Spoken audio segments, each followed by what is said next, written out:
color to keep wealthy people wealthy and make them wealthier. We have a leader who parades his plans, which are empty in details, and never follows through. We have a leader who lies to reporters' faces about his record. We have a leader who refuses to take responsibility for infrastructure, for schools, for income inequality, for assault on women's rights and reproductive rights, refuses to take responsibility for drug laws that widen injustice. We have a leader who pits supposed allies against each other. We have a leader who holds party members, lawmakers, organizations hostage to his demands. We have a leader who threatens anybody who questions him. We have a leader who punishes those who challenge him and their families. I am not talking about the madman, the bully in the White House. I am talking about the madman, the bully in the governor's mansion in New York. Governor Cuomo, the shtick is up. We're on to you, and it's too late. You can't call yourself a progressive and then call for the end of the Working Families Party yesterday. There must be some sort of eclipse, because I don't know what happened yesterday. All the bullies went crazy, declared war on the entire planet. We're doing something right. Exactly, we're doing something right. Cuomo declared war against community leaders, activists, people who can't afford to live in their neighborhoods anymore. Cuomo declared war on people who are just trying to survive. Those communities that are going to be defunded, those groups, they represent people. People whose lives are hurting.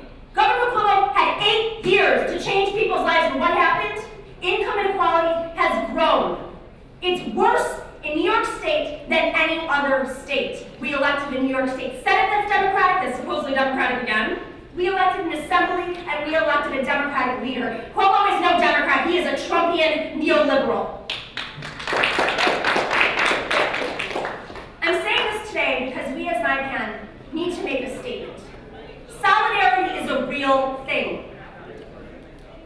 Union members are not tools for a presidential campaign. These are people who risk their lives right now, together, in the face of Trump, to create a stronger society. And Governor Cuomo is using them as tools. He thinks we're tools. I'm asking all of us in this room to stand in solidarity with the WFP, with the community groups that have been affected by this defunding. I'm asking that you call on these union leaders to stand with us, the workers, the real people. Enough of these deals, enough of these games. I'm going to use one example right now because I saw something in the paper yesterday that really drove me nuts. It's rumored that Governor Cuomo wants to move the primary date up. Doesn't that sound Trumpian? Isn't that what dictators do? Authoritarian? He wants to move the primary up so he doesn't have to campaign as much.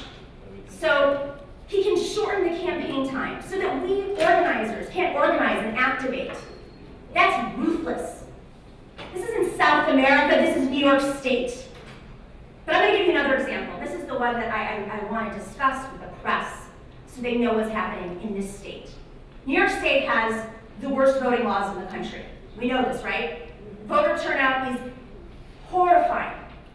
But we're overwhelmingly Democratic. This ain't the Pataki days anymore. This isn't the 90s. This is 2018. People understand that economic equality comes from progressives, from Democrats, not from Koch-funded Democrats like not Donald Trump, Andrew Cuomo. So there was this thing that happened in 2016 after the primary, the presidential primary. Hillary Clinton and Bernie Sanders got together at the convention and said, we want to create a commission to strengthen the Democratic Party, which has lost over 1,200 seats nationally in the last 9 years. And it was called the Unity Reform Commission. The Unity Reform Commission toured the country. There were 21 members selected by Secretary Clinton, Senator Bernie Sanders, and Tom Perez, the chair of the party. And we examined different areas. I was one of the members of the commission. from New York. We examined different areas of the party that needed reform, but we didn't agree on a lot of things. One thing we did agree on, after we received testimony from the executive director of the Board of Elections, who's an elections attorney, we learned that New York State has self-inflicted voter suppression created by the lack of action by the New York State Democratic Party. Yep. We were shocked. Wait, so changing the election deadlines isn't a legislative thing? It can actually be changed by the New York State Democratic Party? Oh, that's funny. I always hear Governor Cuomo blaming electoral reform on what's happening in the legislature, also integration. The gridlock in the legislature. But no, there's another avenue. The New York State Democratic Party can change its voting deadlines. It can move the deadlines, which, if you want to change your party registration, is over a year before the election. They can move it as close to 25 days before the election, and they aren't. They have a lot of excuses. Executive Director Jeff Berman has gone around changing the excuses every time he gets caught when it's not true. He's moving the goalpost. He refuses to take responsibility for the party he is supposed to be leading. Mayor Byron Brown, the chair of the party, refuses to take responsibility for leadership in the New York State Democratic Party. They can change the rules now, and they're not doing it, and as a result, 3 million people cannot vote in this state. So I'm asking you guys right now, we need your support. Call on Jeff Berman, call on Byron Brown, call on Governor Cuomo, call on the Executive Committee of the New York State Democratic Party to move those deadlines up 25 days before the election. It is such a simple thing we can do right now to empower people. And who are the people who can't vote? Of course, they're people in communities that are hurting. They're young people.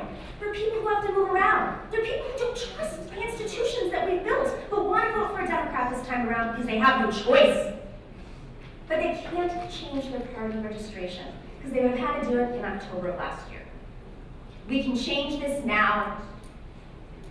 On behalf of NYPAN, which we're so grateful, has signed on to a letter with 21 other organizations, community organizations, demanding these changes to Jeff Berman. We ask that we activate our communities and we get these voting reforms passed today. Because this is not an authoritarian state. This is a state controlled by Democrats. Start acting like Democrats.